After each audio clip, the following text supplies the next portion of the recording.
Part 3, key signatures that have flat signs. We are still looking at major scales. So when I use the pattern for a major scale, remember that is the diatonic steps, white keys only from C to C.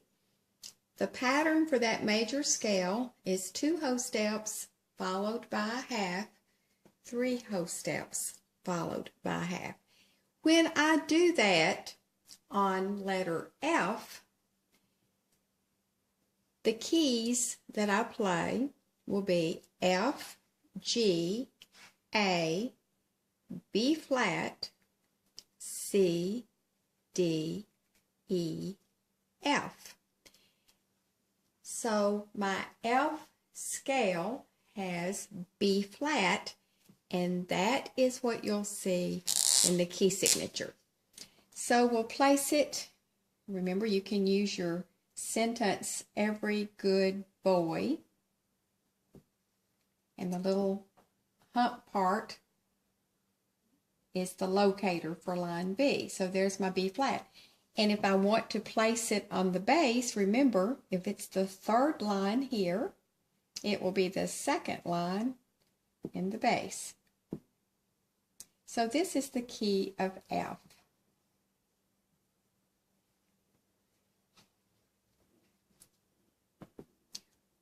It is also possible to start with a black key to play a scale. When I start on a B flat and I use the pattern for a major scale of 2 whole steps and a half, 3 whole steps and a half, the keys that I play will be B flat, C, D, E flat, F, G, A, B flat. You heard me say B flat. And which other flat did you hear? E flat. Well, I'm using this E flat here.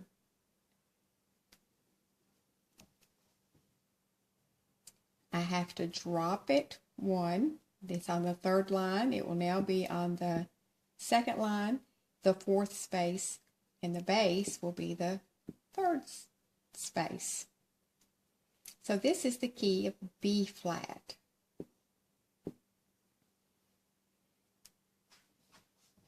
All right, let's do another one. Let's do the one that starts on E flat. And I'm still following the pattern for a major scale. These are my letters. These will be the keys. E flat, F, G, A flat, B flat, C, D, E flat. Well, we had the B flat and the E flat, and you heard me say A flat. And if I put them in the bass, it will look like this. I bet you're getting good at it by now. And what key did I say we played first? The E flat. So this is the key of E flat. All right. Let's start on another black key, A flat. And if I'm still using the pattern of 2.5 steps and 3.5. A flat, B flat, C, D flat, E flat, F, G, A flat. You heard me say all these flats.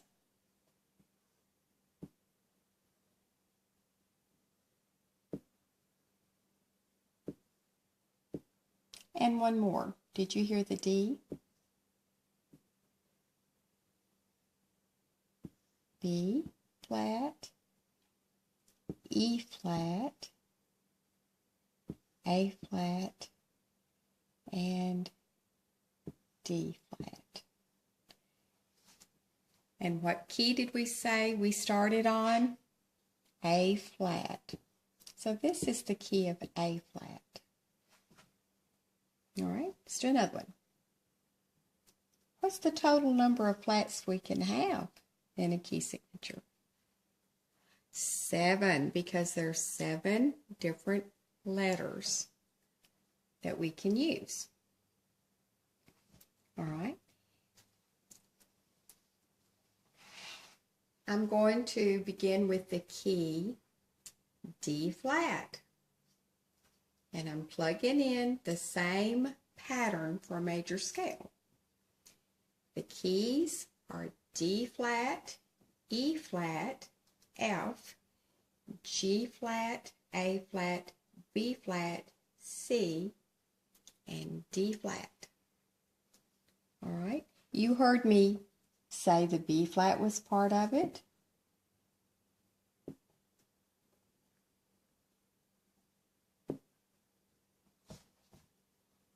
No, that doesn't look exactly like I want it to look.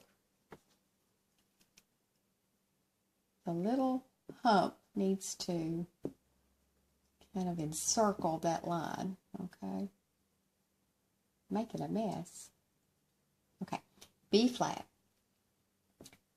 E flat, A flat, D flat, and then you heard me say G flat.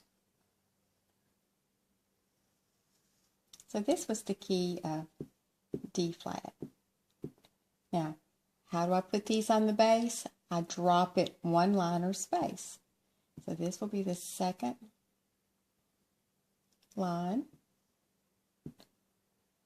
like this, third space, first space. This one comes down to line 3. And this one comes down to line 1.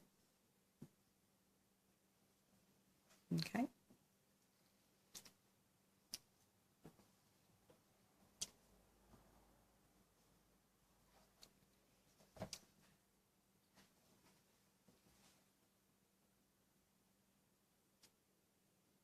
All right. We'll just do the treble clef to save time and space. We have 1 flat, 2, 3, 4, 5. So now we need the one that has 6 flats. 6 flats. When I start with the letter G flat on the keyboard and plug in the pattern, I'll have G flat, A flat, B flat, C flat, D flat, E flat, F, and G flat. That would be called my G flat major scale. And the key signature looks like this: B flat, E flat, A flat, D flat, G flat, and then you heard me say C flat. And there it is, 6 flats. And the last one is called C flat major scale. So we have all of these. That means every key can be a flat. So we'll copy this whole picture again.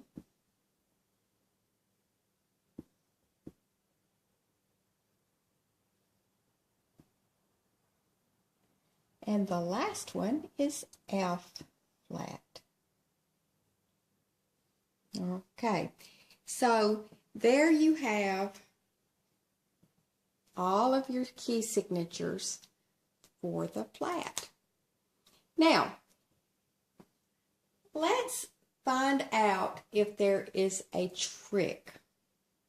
Because when you open up a piece of music, one of the first things you're going to look for at the beginning of your piano piece or your vocal piece or your trombone piece, whatever piece of music it is, you're going to look for the key signature. In other words, what if you saw two flats and no one told you it was the key of B flat? And you had to discover what key that was. Well, the trick is to look for the next to the last flat in the key signature. Well, how do you find the next to the last flat? Well, we read from left to right in music. So one thing you can do is cover it up and slide over. There's the first flat and there's the second flat. And that's all the flats there are. So the next to the last one is that one. And you would know the name of the line. Every good boy. B flat.